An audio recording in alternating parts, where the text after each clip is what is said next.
অনেক দিন ধরে কিছুই খেতে না পেরে বাঘটি খুব অস্থির হয়ে পড়েছিল। হঠাৎ তার নজরে পড়ল একটি ছোট শিয়াল। আজ আমার কপাল খুব ভালো, তোর হাড় গোড় চিবিয়ে আজ আমি আমার ক্ষুধা মেটাবো। মুন জনাব, আপনি কি জানেন না আপনি কাকে আক্রমণ করতে যাচ্ছেন? আপনার সাহস তো কম নয়। কি বললি?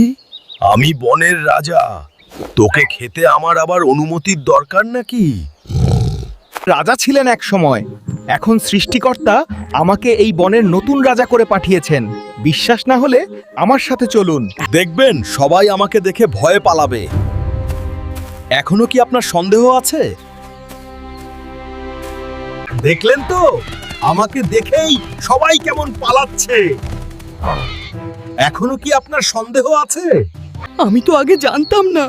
আমাকে ক্ষমা করবেন মহারাজ, আপনার মতো শক্তিশালী রাজাকে ব্যস্ত করে আমি বড় ভুল করেছি। এভাবেই শিয়াল তার বুদ্ধির জোরে নিশ্চিত মৃত্যুর হাত থেকে বেঁচে ফিরল।